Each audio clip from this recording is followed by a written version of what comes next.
الحمدللہ رب العالمین والصلاة والسلام علی سید الانبیاء والمرسلین محمد وآلہ وصحبہ اجمعین، اما بعد۔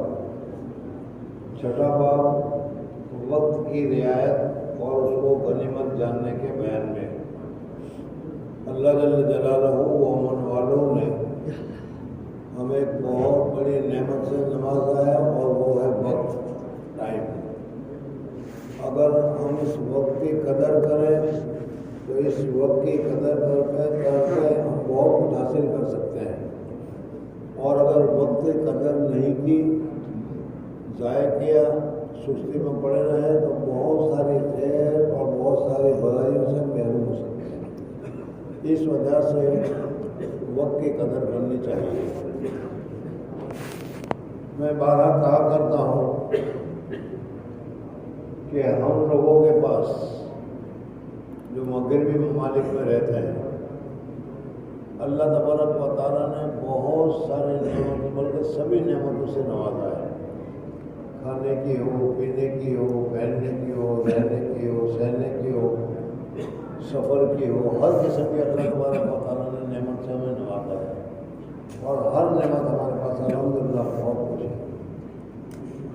لیکن ہمارے پاس اگر ایک نعمت کی کمی ہے تو وہ ٹائم کی ہے۔ ٹائم ہمارے پاس نہیں ہے۔ ملازمت میں، دوسرے کام میں ایسے ہم پھنسے ہوئے ہوتے ہیں کہ ہمارے پاس کسی سے ملنے کا، بات چیت کرنے کا، وقت ضائع کرنے کا ہمارے پاس ٹائم نہیں ہے۔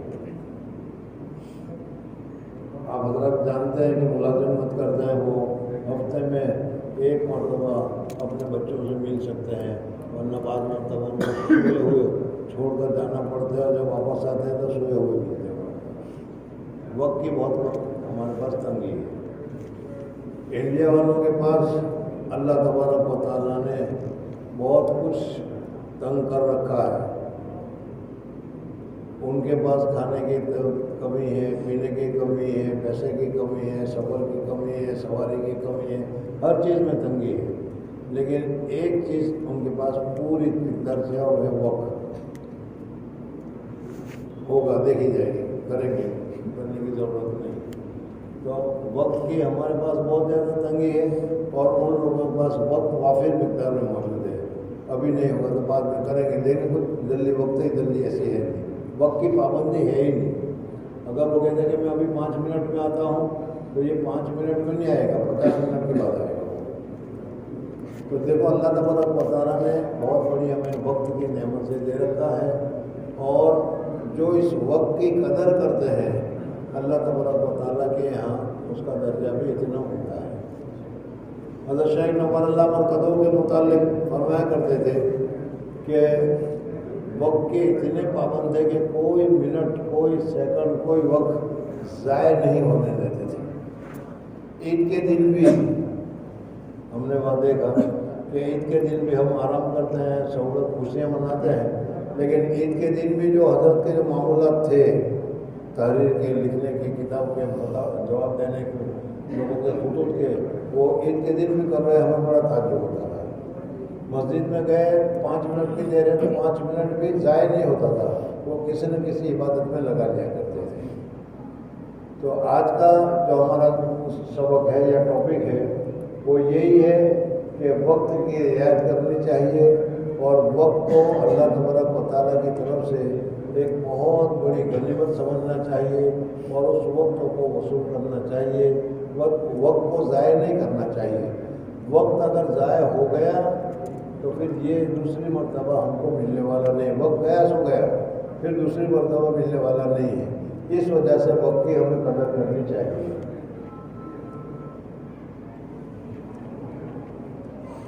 بقدر ایک سانس کے بھی تیرا وقت نہیں گزرتا، مگر اس میں تیرے لیے خدا کا عمر مقدر کیا ہوا اطاعت یا معصیت، انعام یا ابتلا ظاہر ہوتا ہے۔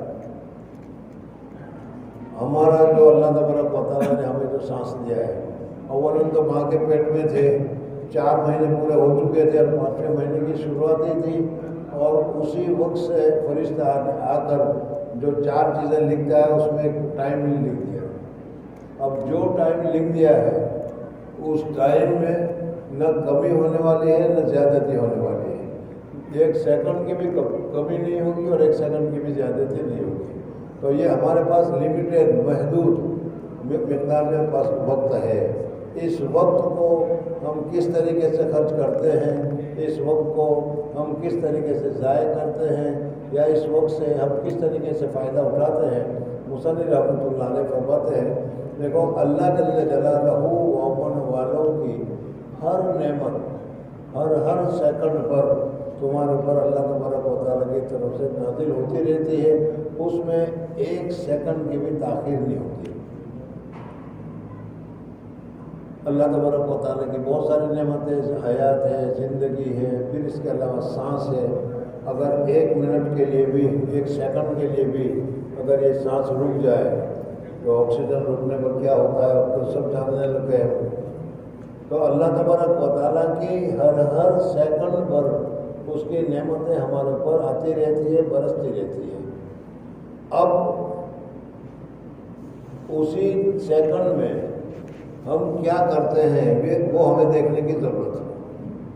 یا تو ہم اللہ تبارک و تعالیٰ کی عبادت میں اس سیکنڈ کو, اس وقت کو استعمال کرتے ہیں, اللہ تبارک و تعالیٰ کی رضامندی حاصل کرتے ہیں, یا نعمتیں جو اللہ تبارک و تعالیٰ کی اتر رہی ہے اس نعمت کو ہم اللہ تبارک و تعالیٰ کی نافرمانی میں لگا رہے ہیں. عام متن جو ہر ایک آدمی غور کرے گا تو یہی پائے گا کہ ہمارا ہر سیکنڈ اور ہر منٹ اللہ تبارک و تعالیٰ کی نافرمانی میں گزرتا ہے. اللہ تبارک و تعالیٰ کی اطاعت اور فرما برداری میں بہت کم گزرتا ہے. مصنف رحمۃ اللہ علیہ فرماتے ہیں کہ اللہ تبارک و تعالیٰ کی نعمت تو ہر سیکنڈ پر نئی نئی نئی نئی نئی نئی نئی ہمیں ملتی ہی رہتی ہے, لیکن بقدر ایک سانس کے بھی تیرا وقت نہیں گزرتا مگر اس میں تیرے لیے خدا کا امر مقدر کیا ہوا ظاہر ہوتا ہے. یا تو اللہ تبارک و تعالیٰ نے تمہارے لیے نیکی مقرر کر رکھی ہے تو وہ جو سانس ہے, وہ جو منٹ ہے, وہ جو سیکنڈ ہے, وہ تمہارا اللہ تبارک و تعالیٰ کی اطاعت میں, اللہ تبارک و تعالیٰ کے فرما برداری میں گزرتا ہے, اللہ کے ذکر میں گزرتا ہے, اللہ کی یاد میں گزرتا ہے, نماز میں گزرتا ہے, تلاوت میں گزرتا ہے. یہ ساری اللہ تبارک و تعالیٰ کی عبادت میں گزرتا ہے. یا پھر وہ وقت تمہارا اگر عبادت میں نہیں گزرتا تو پھر معصیت میں گزرتا ہے, اللہ تبارک و تعالیٰ کی نافرمانی میں گزرتا ہے. جو سانس بھی انسان کو آتا ہے اس میں حق تعالیٰ نے جو امر انسان کے لیے مقدر فرمایا ہے وہ ظاہر ہوتا ہے, خواہ وہ امر طاعت ہو یا وہ امر معصیت ہو, نعمت ہو یا مصیبت ہو. غرض انسان ہر وقت یا تو کسی ایسی حالت میں ہوتا ہے کہ وہ حالت نفس کو پسند ہوتی ہے تو وہ نعمت ہے بشرط کہ معصیت نہ ہو, اور یا اس کو مکروہ جانتا ہے تو وہ مصیبت ہے بشرط کہ وہ طاعت کی مشقت نہ ہو. یعنی آدمی کے اوپر ہر وقت میں جو حالت طاری ہوتی ہے یا تو اس کو وہ پسند ہے یا اس کو وہ ناپسند ہے. اگر وہ پسند ہے تو وہ کیا ہے, خوشی کی بات ہے, عبادت کی بات ہے. ناپسند ہے تو تکلیف کی بات ہے, مصیبت کی بات ہے. تو آدمی پر یا تو راحت ہوگی, خوشی ہوگی یا تکلیف ہوگی. ان دونوں حالتوں میں سے کوئی نہ کوئی حالت ہر وقت رہتی ہے. یا تو آدمی خوشی میں ہوگا, مسرت میں ہوگا, یا رنج میں ہوگا, غم میں ہوگا. تو خوشی میں ہو یا غم میں ہو, اللہ تبارک و تعالیٰ کی طرف سے ہر حالت کا ایک تقاضا ہے. اگر تم خوشی میں ہو, اللہ تبارک و تعالیٰ کی طرف سے نعمت برس رہی ہے تو اس وقت کو, اس منٹ کو اللہ کی نعمت میں, اللہ تبارک و تعالیٰ کی یاد میں, اللہ تبارک و تعالیٰ کی رضامندی کے کام میں حاصل کر رہے ہو, گزار رہے ہو, تو اللہ تبارک و تعالیٰ کا شکر کرنا چاہیے کہ الحمدللہ ہمارا وقت اچھا گزر رہا ہے اور ہمارا وقت اللہ کی رضامندی میں گزر رہا ہے. اللہ تبارک و تعالیٰ کی رضامندی حاصل ہو رہی ہے, اللہ تبارک و تعالیٰ کا قرب حاصل ہو رہا ہے. اور اگر ایسا نہیں ہے, ناپسند ہے, تو یا تو مصیبت ہوگی یا پریشانی ہوگی. مصیبت میں ہوگا یا پریشانی میں ہوگا یا اللہ تبارک و تعالیٰ کی نافرمانی میں ہوگا, تو ایسے وقت میں اس کو صبر کرنا چاہیے. تو آدمی کو خلاصہ یہ نکلا کہ اللہ تبارک و تعالیٰ کی ہر آن اور ہر لمحے ہمارے پر نعمتیں اترتی رہتی ہے, اس نعمت کا تقاضا یہ ہے کہ ہم ہر حال میں شاکر رہے یا صابر رہے، شکر کرنے والے رہے یا کیا صبر کرنے والے رہے۔ حق تو یہ ہے کہ شکر کرے، اور مصیبت کی حالت میں حق یہ ہے کہ صبر کرے۔ بس بندہ کو لازم ہے کہ ہر سانس پر صابر اور شاکر بنا رہے اور ایک منٹ بھی اپنا ضائع نہ کرے۔ اب ایک دوسری بات ہمارے سامنے بیان کرتے ہیں کہ ہم یہ چاہتے ہیں کہ ابھی تھوڑی سی مشغولی ہے، تھوڑی سی میں بزی ہوں، تھوڑا سا کام میں لگا ہوا ہوں، یہ ساری پریشانی ختم ہو جائے، پھر اس کے بعد جب سکون اور اطمینان کا وقت آئے گا، اس سکون اور اطمینان کے وقت میں معمولات کی پابندی کریں گے، اللہ کو یاد کریں گے، تسبیح پڑھیں گے وغیرہ وغیرہ۔ ہر ایک آدمی کا یہی حال ہے۔ ابھی شادی ہوئی ہے، بہت مشغولی ہے، ذرا سال میں مجھے اطمینان ہو جائے۔ اب اتنا وقت گزر جائے گا کہ پھر دوسری حالت پیش آ جائے گی، بچہ پیدا ہونے کا وقت آ جائے گا تو اس میں بزی ہو جائے گا، بچے کی پرورش سے فارغ ہوگا، بچے کو پڑھانے کا وقت ہوگا۔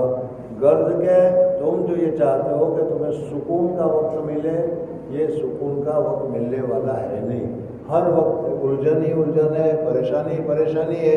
اس وجہ سے اس وقت تم عمل نہیں کر رہے ہو اور تلاش کر رہے ہو کہ سکون اور اطمینان کا وقت ملے۔ اس وقت ہم اللہ تبارک و تعالیٰ کی عبادت کریں گے تو تم کو سکون اور اطمینان کا وقت ملنے والا ہے نہیں۔ اغیار سے خالی ہونے والے وقت کا انتظار نہ کر، کیونکہ یہ تجھ کو اس کے مراقبہ اور نگہداشت سے جس حال میں تجھ کو ٹھہرا رکھا ہے جدا کر دے گا۔ سالک پر جب اللہ تبارک و تعالیٰ کا فضل متوجہ ہوتا ہے، جو اللہ تبارک و تعالیٰ کی محبت حاصل کرنے چاہتے ہیں، محنت کرتے ہیں، معمولات کی پابندی کرتے ہیں، اس کو اصطلاح میں سالک کہتے ہیں، چلنے والا کہتے ہیں کہ اللہ تبارک و تعالیٰ کی طرف یہ چل رہا ہے۔ تو فرمائیں کہ سالک پر جب اللہ تبارک و تعالیٰ کا فضل متوجہ ہوتا ہے اور اللہ تبارک و تعالیٰ اس کو نوازنا چاہتے ہیں، اللہ تبارک و تعالیٰ اس کو دینا چاہتے ہیں، اللہ تبارک و تعالیٰ اس کے ساتھ اچھا معاملہ کرنا چاہتے ہیں، اور اس کے قلب کو ذکر اللہ سے تعلق ہو جاتا ہے، ذکر کرتے کرتے اس کا دل جو ہے اس میں غفلت ختم ہو جاتی ہے، نور پیدا ہو جاتا ہے، اور نور پیدا ہونے کی وجہ سے اس کا دل ہر وقت اللہ اللہ اللہ اللہ وغیرہ کرتا رہتا ہے۔ تو جب اس کا دل ذکر اللہ سے تعلق ہو جاتا ہے تو قلب کی یہ کیفیت ہوتی ہے، کبھی اپنی کیفیت ذکر میں مشغول ہوتا ہے اور ماں سوا سے بالکل خالی ہو جاتا ہے۔ اللہ تبارک و تعالیٰ کی یاد میں، اللہ تبارک و تعالیٰ کے دھیان میں متوجہ ہوتا ہے، اور پھر وہ دوسری یہ پریشانی وہ پریشانی، اس کا فون، اس سے بات، اس کے تعلق، یہ سب اس کے دل سے نکل جاتا ہے اور خالص اللہ تبارک و تعالیٰ کی یاد میں وہ لگ جاتا ہے۔ اور کبھی ایسا ہوتا ہے کہ دنیاوی مشاغل میں لگ جاتا ہے، ہر وقت دنیاوی فکر، اور پھر اس وقت وہ ذکر سے بچ جاتا ہے، ذکر سے الگ رہ جاتا ہے، اس لیے کہ دنیاوی حالات، دنیاوی فکر میں لگ گیا تو ذکر سے ہٹ گیا۔ تو آدمی کی دو حالت ہے، کبھی تو اللہ تبارک و تعالیٰ کی یاد میں لگا رہتا ہے اور کبھی دنیاوی فکر میں ہو جاتا ہے، کبھی اپنی کیفیت ذکر میں مشغول ہوتا ہے اور ماں سوا سے بالکل خالی ہو جاتا ہے، اور کبھی دنیاوی اشغال اور افکار کی قدرت اس پر غالب ہوتی ہے تو اس میں لگ جاتا ہے اور اس کی ایسی کیفیت مغلوب ہو جاتی ہے۔ تو اس وقت یہ شخص گھبراتا ہے اور الجھن میں پڑتا ہے اور ان قدرات اور تصویرات سے نکلنا چاہتا ہے، اور اسی میں اس کا بہت سارا وقت صرف ہو جاتا ہے، اور اس کا منتظر ہوتا ہے کہ ان قدرات سے خلاصی ہو تو ذکر میں مشغول ہو۔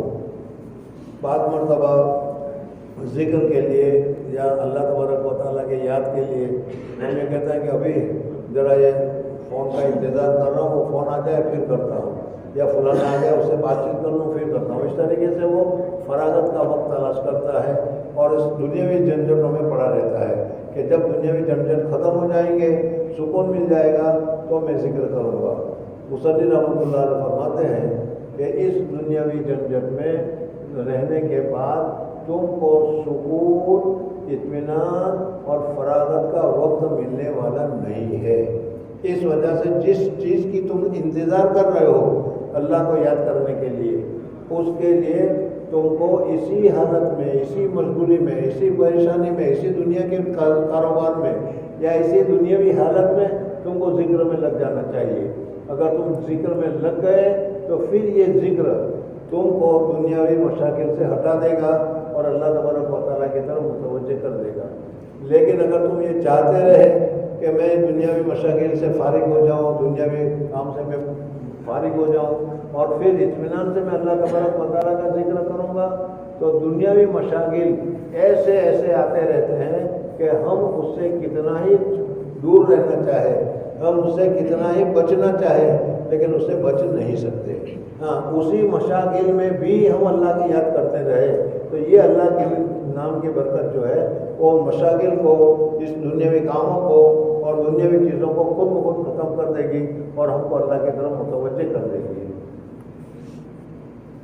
یہ قدرات سے خالی و ذکر میں مشغول ایسے سالک کے لیے شیخ فرماتے ہیں کہ اغیار یعنی ماں سے اللہ سے خالی ہونے والے وقت کا انتظار نہ کر، کیونکہ جس حال میں تجھ کو مربی حقیقی نے ٹھہرا رکھا ہے، یعنی تجھ پر جو حال اس وقت ظلمت اور قدرت کی نو سے وارد ہے، اس میں تجھ کو اللہ تعالیٰ نے قائم کیا ہے۔ یہ وقت ہے اور اس میں تو نے اگر اپنے قلب کو اس فکر میں مشغول کیا کہ یہ قدرت جاتی رہے تو ذکر میں مشغول ہوں گا، تو یہ امر تجھ کو اس وقت میں اللہ تعالیٰ کی طرف مراقبہ اور نگہداشت سے جدا کر دے گا۔ اللہ تبارک و تعالیٰ نے، جیسے میں نے ابھی بتایا کہ ہر آن اور ہر لمحے آدمی کے اوپر کوئی نہ کوئی حالت آتی رہتی ہے، کوئی نہ حالت آ رہی رہتی ہے۔ اب اگر اس میں یہ سوچتا ہے کہ یہ ساری حالت ختم ہو جائے، اطمینان مل جائے، پھر تو میں اللہ تبارک و تعالیٰ کا ذکر کروں گا، وہاں تک اس مشغلے میں مصروف رہتا ہوں۔ تو مصنف رحمۃ اللہ علیہ فرماتے ہیں کہ ایسے مشغلے سے سکون حاصل کرنے کا انتظار کرنا اور یہ کہنا کہ سکون ملے گا تو میں ذکر کروں گا، یاد رکھو تم کو سکون ملنے والا ہے نہیں۔ اس وجہ سے ہر وقت تم دنیا میں مصروف رہو گے اور ذکر نہیں کرو گے، اور جتنا ذکر سے دور جاؤ گے اتنا اللہ تبارک و تعالیٰ کی طرف سے تم دور ہوتے ہوئے چلے جاؤ گے۔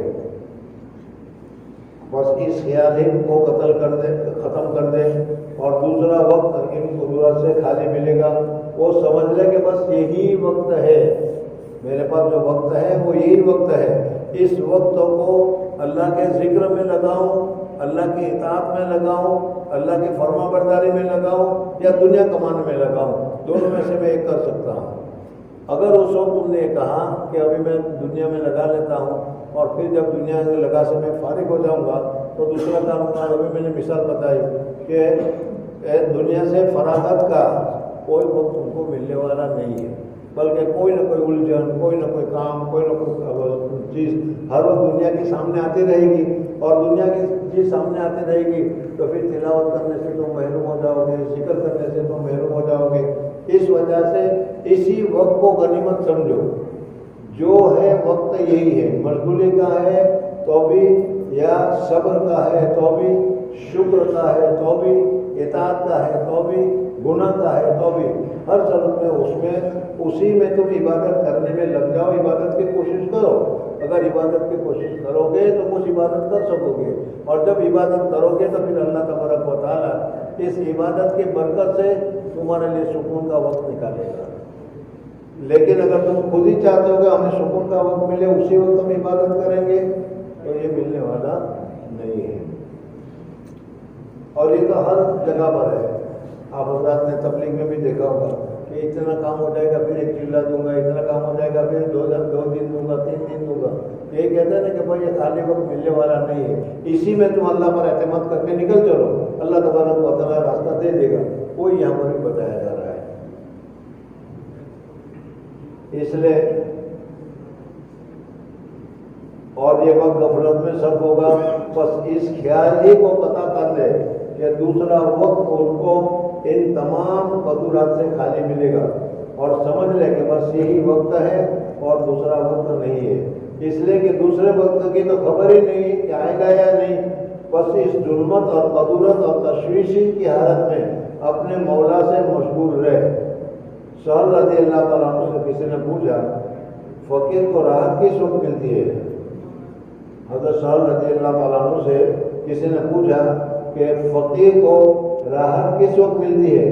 فرمایا فقیر راحت سے اس وقت ہوتا ہے جو جان لے کہ جو وقت مقرر گزر رہا ہے بس یہی وقت ہے میرے پاس۔ پوچھا تو کہا کہ اگر یہ جان لے کہ بھائی میرے پاس تو یہی 15 منٹ ہے، یہ 15 منٹ ہی میں جو کچھ کرنا چاہے تو کر سکتا ہوں، اگر یہ 15 منٹ کے بعد میں کرنا چاہوں تو پتہ نہیں 15 منٹ کے بعد مجھے ملے گا یا نہیں، موت آ جائے گی تو کیا ہوگا، دوسرا کوئی کام آ جائے گا تو کیا ہوگا۔ اس وجہ سے جو فقیر وہ یہ سمجھ رہا ہے کہ اس وقت میرے پاس جو وقت ہے وہی وقت میرے ہاتھ میں ہے، اسی وقت کو میں اچھے کام میں لگاؤں تو اس صورت میں اس کو فائدہ ہوگا، لیکن اگر اچھے کام کے لیے اگر وہ اچھا وقت تلاش کرتا رہے گا تو اس کو ملنے والا نہیں ہے۔ اور جب یہ علم راسخ ہو جاتا ہے تو قدرت اور تشویش بھی نہیں رہتی، تو حقیقت میں یہ شیخ تعین قدرت کا معالجہ ہے۔ یہ تقریر تو اس بنا پر ہے کہ جب شیخ کے اس ارشاد کو سالک ذکر و شاغل کے لیے کہا جائے، اور جو لوگ دنیا میں مبتلا ہے، مصنف رحمۃ اللہ علیہ فرماتے ہیں کہ 2 قسم کے لوگ ہیں۔ ایک تو وہ ہے جو بیعت ہیں اور معاملات کی پابندی کرنا چاہتے ہیں، اور وہ یہ کہتا ہے کہ بھائی معاملات کی پابندی نہیں ہوتی، کیوں؟ مشغولی بہت ہے، کام بہت ہے، پریشانی بہت ہے، اور اس پریشانی کی وجہ سے مجھ سے معاملات ادا نہیں ہوتے۔ ان کے لیے بتایا گیا ہے کہ دیکھو یہ پریشانی معمولات کی یا اس طریقے سے مشغولی یہ ختم ہونے والی نہیں ہے۔ اگر تم یہ چاہتے ہو کہ سکون کا وقت ملے تب معمولات کی ادا کریں گے تو وہ وقت ملنے والا نہیں ہے۔ جتنا کچھ ہو سکتا ہے، جیسا کچھ کر سکتے ہو، جتنا جس طریقے سے بھی اللہ کی یاد کر سکتے ہو تو اسی حالت میں تم کرتے چلے جاؤ، تو پھر اس صورت میں اللہ تبارک و تعالیٰ تمہیں فائدہ دے گا، اور جو مقصود حاصل کرنا چاہتے ہو اللہ تبارک و تعالیٰ کی محبت کے حاصل کرنے کا وہ صورت میں حاصل ہوگا۔ اس وجہ سے دنیاوی مشاغل ہے تو دنیاوی مشاغل کے ساتھ ہی تم اللہ کا ذکر کرو، نماز پڑھو، روزہ رکھو، قرآن پڑھو وغیرہ وغیرہ۔ اور جب یہ علم راسخ ہو جاتا ہے کہ قدرت اور تشویشات بھی نہیں رہتی تو حقیقت میں یہ ارشاد شیخ تعین قدرت کا معالجہ ہے۔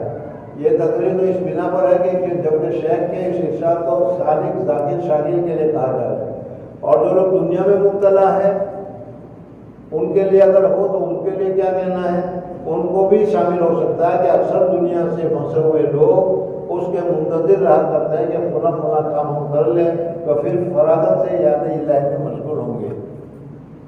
ذاکر شاگرد کی بات نہیں، ہم عام لوگوں کی بات ہے کہ جو دنیا دار ہیں، تجارت کرتے ہیں، کھیتی کرتے ہیں، کاروبار کرتے ہیں، وہ اگر یہ سمجھے کہ ابھی تو بہت کام کا وقت ہے، ابھی تو بہت گاہک کا وقت ہے، ابھی تو کیا ہے بزی وقت ہے، اس بزی وقت میں اگر میں اللہ کا ذکر کرنے جاؤں گا تو میرا کام رہ جائے گا اور ذکر بھی نہیں ہوگا، اس لیے کہ ذکر کرتے ہوئے دھیان ادھر لگا رہے گا۔ تو مصنف رحمۃ اللہ علیہ فرماتے ہیں کہ تمہارے لیے بھی یہی بات ہے کہ جو کچھ تم کو اللہ تبارک و تعالیٰ کا کام کرنا ہے، جو کچھ دین کی کام کرنا ہے، نماز پڑھنا ہے، روزہ رکھنا ہے، زکوٰۃ دینی ہے، یا اللہ تبارک و تعالیٰ کے احکامات پورے کرنے ہیں، وہ اسی حالت میں، اسی مشغولی میں، اسی پریشانی میں کر لو تو تم کر سکو گے۔ لیکن اگر سکون کا وقت تم تلاش کرنا چاہتے ہو تو سکون کا وقت ملنے والا نہیں ہے۔ تو اپنی فراغت سے یاد الہی میں مشغول ہوں گے، جب وہ کام ہو جاتے ہیں تو دوسرے کام پیش آ جاتے ہیں۔ دنیاوی معاملات میں دیکھتے ہیں کہ ایک کام پورا ہوا، ہم کہتے ہیں چلو یہ کام پورا ہوگا تو میں کروں گا، ابھی وہ کام پورا نہیں ہوتا کہ دوسرا کام آ جاتا ہے، یا اسی کام کی دوسری صورت سامنے آ جاتی ہے، چلو اس کو پورا کر لوں، اس کو پورا کروں، اس کو پورا کروں۔ اس طریقے سے اس کام میں بزی اور بزی رہے گا، اور نہ نماز پڑھنے کا موقع ملے گا اس کو، نہ ذکر کرنے کا موقع ملے گا، نہ تسبیح پڑھنے کا موقع ملے گا، نہ اللہ کو یاد کرنے کا موقع ملے گا۔ اس لیے کہ نفس کی تمناؤں کا تو کہیں اختتام ہی نہیں، اسی تمنا اور ارادی میں ساری عمر ختم ہو جاتی ہے۔ جیسے میں نے ابھی مثال بتایا کہ تمہیں شادی ہو گئی، ابھی تو شادی کی دھمال ہے، چلو ابھی تو کیا ہے، ابھی ذکر تو نہیں ہوگا یا ابھی کام نہیں ہوگا، یا ابھی میں نے نیا نیا کام شروع کیا ہے، ذرا کام سیٹ ہو جائے پھر میں کیا ہے وقت نکالوں گا اور یہ کروں گا۔ تو دیکھتے چلے جاؤ، صدیق کا تجربہ ہوگا کہ کام میں دستے ہی چلے جاؤ گے لیکن کیا فراغت کا وقت نہیں ملے گا، کبھی وقت نہیں ملتا۔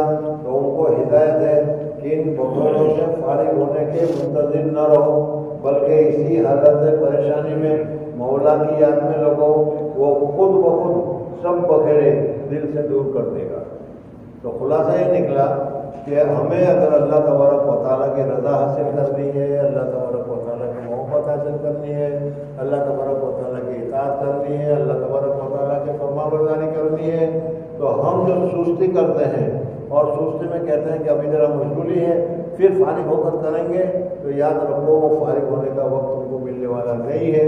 اس لیے جو کچھ کرنا ہے، جتنا کرنا ہے، ذکر پورا کرنا ہے تو پورا نہیں کرنا ہے تو جتنی دیر بھی تمہیں ذکر کرنا ہے اسی حالت میں لگ جاؤ۔ جب تم اس حالت میں لگ جاؤ گے تو پھر اللہ تبارک و تعالیٰ اس ذکر کی برکت سے، اس کام کی برکت سے، اس نیکی کی برکت سے، اس اطاعت اور فرما برداری کی برکت سے اللہ تبارک و تعالیٰ تمہارے لیے راستے کو کھول دے گا۔ بجاوری اعمال کو تیرا فارغ وقت پر ٹالنا تیرے نفس کی حماقتوں میں سے ہے۔ ہمارا جو نفس ہے وہ بہت ہی حماقت، بے وقوفی کے کام کرتا ہے۔ ان النفس لامارۃ بالسوء، ہر وقت نفس جو ہے راحت تلاش کرتا رہتا ہے، راحت ہی میں لگا رہتا ہے وہ۔ اس وجہ سے فرماتے ہیں کہ اگر تم اپنا وقت اطمینان کا تلاش کرتے ہو تو یہ اطمینان کا وقت تلاش کرنا یہ نفس کی بے وقوفی میں سے ہے، اس وجہ سے اس چیز سے بچنے کی ضرورت ہے۔ یہ فقرہ پہلے مضمون کے ہم مانا ہے۔ خلاصہ یہ ہے کہ جب آدمی دنیا کے دھندوں میں مشغول ہوتا ہے تو دنیا کے بگڑوں کا تو کوئی انتہا نہیں ہے، دنیا کے دھندوں کا تو کوئی انتہا نہیں ہے، تو اعمال صالحہ کو فارغ اور خالی وقت پر ٹالنا اور یہ کہنا کہ جب ان کاموں سے خالی ہوں گا اس وقت عمل کروں گا، تو یہ نفس کی حماقت ہے اور یہ نفس کی سستی ہے۔ جو وقت موجود ہے اس کو تو برباد کرتا ہے، اور آئندہ وقت جس کا ہر کو معلوم نہیں ہے کہ وہ میسر ہوگا کہ نہیں، اس کا تو منتظر ہے۔ بہت دفعہ ایسا ہوتا ہے کہ عمر ختم ہو جاتی ہے اور خالی وقت میسر نہیں آتا۔ اس وجہ سے جو وقت اس وقت میں ملا ہوا ہے اسی وقت کو اللہ تبارک و تعالیٰ کے ساتھ اور اللہ تبارک و تعالیٰ کے فرمان برداری میں لگانا چاہیے۔ بس عاقل وہ ہے جو وقت اس کو میسر ہے اسی کو غنیمت سمجھے اور کام کو دوسرے وقت پر ہرگز نہ ٹالے، فراغ کا منتظر نہ رہے۔ اس لیے کہ دنیا کے کاموں سے فارغ ہونا یا دنیا کے کاموں سے فراغت کا میسر ہونا یہ محال ہے۔ ان دندوں کو بھی چلنے دے، اگر موقع ہو جائز ہو تو کام بھی کرتے رہو اور اللہ کی یاد بھی کرو، اور اگر ناجائز ہو تو اس کو اسی وقت چھوڑ دینا چاہیے۔ مصنف فرماتے ہیں کہ جس کام میں تم مصروف ہو، مشغول ہو، اس کو ذرا دیکھو کہ وہ کام جائز ہے یا ناجائز ہے۔ اگر ناجائز ہے تو فوراً چھوڑنا ہی چاہیے، اور اگر وہ ناجائز تو نہیں ہے، جائز کام ہے، تو جائز کام ہو تو بھی تمہیں اس جائز کام کو بند کر دینا چاہیے، اور جتنا وقت ملتا ہے اس وقت میں اللہ تبارک و تعالیٰ کی عبادت کرنی چاہیے۔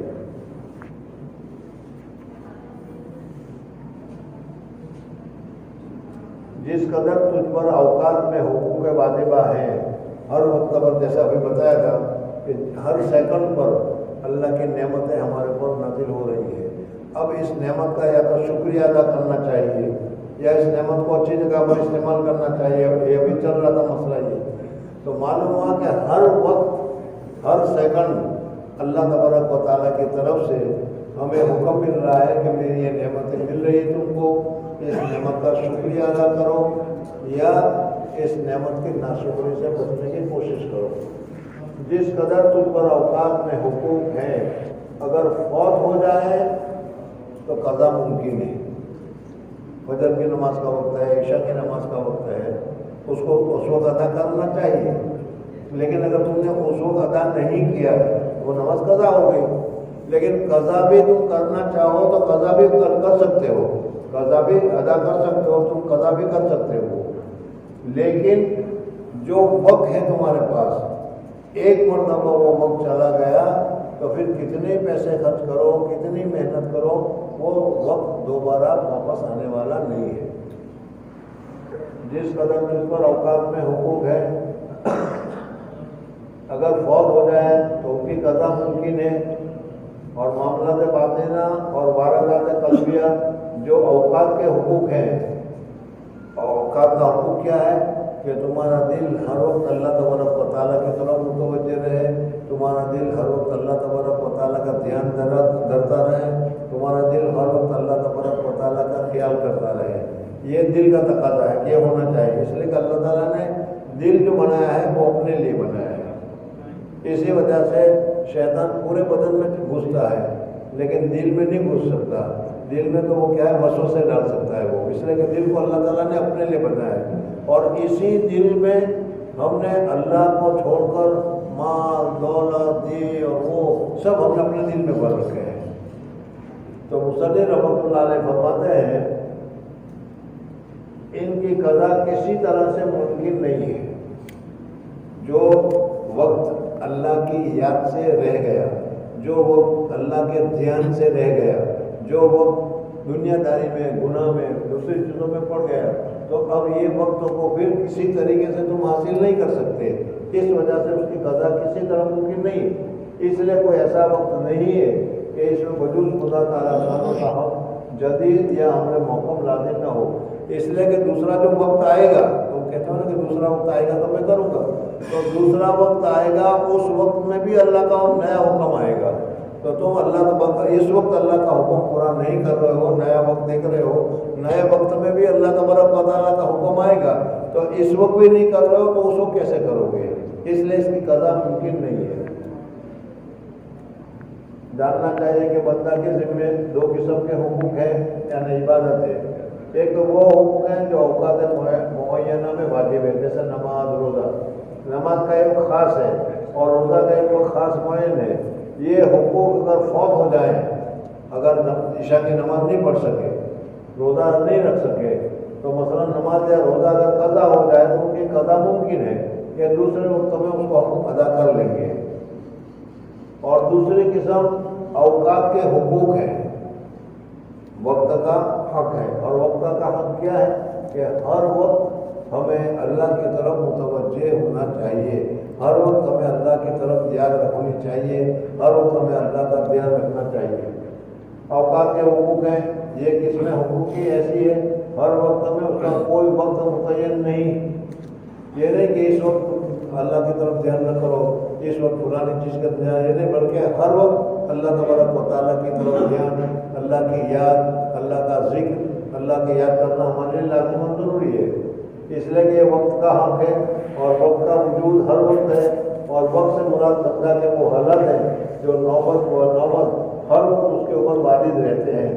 ان حالت کے 4 قسمیں ہیں: نعمت، مصیبت، طاعت یا معصیت. اس لیے کہ بندہ ان 4 حالتوں میں سے کسی نہ کسی حال میں ضرور ہوگا.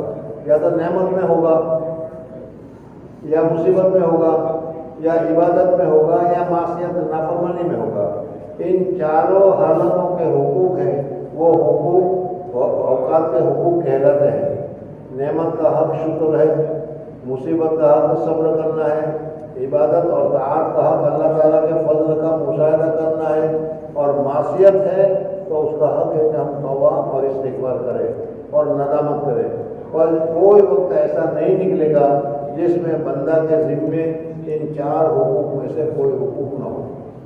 یا تو ہمیں اللہ تبارک و تعالیٰ کا شکر ادا کرنا چاہیے کہ اللہ تعالیٰ نے ہمیں موقع دیا اور ہم عبادت میں لگے ہوئے ہیں، سب چیزوں کو چھوڑ کر عبادت میں لگے ہوئے ہیں، یا یہ ہے تو یہ شکر ہے اور یہ نعمت ہے. نعمت کا شکر ہے. اور اگر آدمی مصیبت میں ہے تو مصیبت کے وقت میں آدمی کو صبر کرنا چاہیے. عبادت اور طاعت، عبادت میں تم وقت لگا رہے ہو، اطاعت میں اللہ تبارک و تعالیٰ کی اطاعت میں وقت لگا رہے ہو، تو اس کا حق کیا ہے کہ اللہ تبارک و تعالیٰ کے فضل کا مشاہدہ کرنا ہے کہ اللہ تبارک و تعالیٰ تمہیں یہ نعمتیں دے رہا ہے، یہ نعمتیں دے رہا ہے۔ اور معصیت میں ہے تو معصیت کا حق یہ ہے کہ فوراً معصیت کو ہم چھوڑیں اور توبہ اور استغفار وغیرہ کریں۔ بس کوئی وقت ایسا نہیں نکلے گا کہ اس میں بندہ کے ذمے حق نہ ہو، تو اگر یہ حقوق قضا ہو جائیں تو ان کی قضا ممکن نہیں ہے، اس لیے کہ دوسرے وقت میں پھر اللہ تبارک و تعالیٰ کا جو نعمت ہوگی اس کا شکریہ ادا کرنا ہوگا، مصیبت ہوگی تو صبر کرنا ہوگا، وہ اس وقت کا تقاضا ہے۔ تو ابھی کا صبر اور ابھی کا شکر کا اگر تم چھوڑ دو گے تو اس کی قضا کیسے ہوگی؟ تو عبادات کی تو ہم قضا کر سکتے ہیں، لیکن قلب کے جو حقوق ہیں اس حقوق کی ہم قضا نہیں کر سکتے۔ اس میں بندہ کے ذمہ اپنوں کی تو اگر یہ حقوق قضا ہو جائے تو ان کی قضا ممکن نہیں ہے، اس لیے کہ قضا کی حقیقت تو یہ ہے کہ عبادت کا جو اصلی وقت ہے وہ فوت ہو گیا، اب ہم اس کو اپنے پاس سے وقت خرچ کر کے عبادت کو ادا کریں، یہاں یہ صورت ممکن ہی نہیں۔ اس لیے جس وقت کو تم نے ان حقوق کی قضا کے لیے تجویز کیا ہے اس میں بھی اللہ تبارک و تعالیٰ کا کوئی حق ہے، صبر کا حق ہے یا شکر کا حق ہے، یعنی عبادت اور لازم ہے۔ اس لیے اس وقت میں بھی 4 حالتوں میں سے کوئی حالت ہوگی، اور حقوق کے وقت میں سے کوئی حق اللہ کا مثل صبر اور شکر وغیرہ کے اس میں لازم ہوگا، اور جب ایسا اللہ کا حق اس وقت کے متعلق ہے تو اس میں ادا نہیں کرے گا اپنے غیر کا حق جو اس وقت کے سوا دوسرا وہ گزر گیا، جس کا حق نہ فوت کیا ہے اس کا حق اس وقت میں کیسے ادا کرے گا؟ خلاصہ یہ ہے کہ جس وقت کے اندر تم نے پہلے وقت کو حق قضا کرنا تجویز کیا ہے اس وقت کا بھی تو حق ہے، اور جب تم اس کو ادا کرو گے تو غیر وقت کا حق اس میں کیسے ادا کر سکتے ہو؟ اگر وقت کا حق ادا کرو گے تو اس وقت کا حق فوت ہو جائے گا، اگر اس کی قضا کی کسی طرح ممکن نہیں ہے، بس بندہ کو لازم ہے، خلاصہ یہ بندہ کو لازم ہے کہ حق کے وقت کو فوت نہ کرے، ہر وقت کا جو حق ہے اس وقت اگر نعمت ہے تو شکر کرے، مصیبت ہے تو پریشانی ہے تو صبر کرے، تو اس کو بلکہ سانس پر ہر سانس پر وقت کو حق کو ادا کرتا رہے، اگر نعمت ہے تو شکر میں قلب کو مشغول کرے، اگر مصیبت ہے تو صبر میں لگے، اور اگر عبادت اور طاعت میں ہے تو اللہ کے فضل اور احسان کا مشاہدہ کرے، اور اگر معصیت کی حالت میں ہے تو ندامت اور استغفار میں مشغول رہے۔ اس وجہ سے بزرگوں نے کہا ہے صوفی ابن الوقت ہوتا ہے، صوفی ابن الوقت ہوتا ہے، یعنی ابن الوقت ہونے کا یہی معنی ہے کہ وہ حقوق وقت ادا کرتا ہے، ہر وقت کا جو حق ہے وہ حق کو ادا کرنے میں لگا رہتا ہے، اس کو دوسری چیز کی طرف توجہ ہی نہیں ہوتی۔ اس وجہ سے ہمیں بھی یہ سبق لینا چاہیے کہ ہر آن اور ہر لمحے اللہ کی نعمتیں ہمارے اوپر برستی رہتی ہے، اس نعمتوں کا شکر ادا کرنا چاہیے۔ ہم اس نعمتوں کو شکر بھی نہیں کرتے بلکہ اس نعمتوں کو نافرمانی میں لگاتے ہیں، یہ تو بہت بڑا قصور ہے، بہت بڑی غلطی ہے جو ہم کو سدھارنے کی ضرورت ہے۔ اللہ جل جلالہ مجھے اور حضرات کو وقت کا حق ادا کرنے کی سعادت اور توفیق عطا فرمائے۔ سبحان اللہ و بحمدہ، سبحان اللہ۔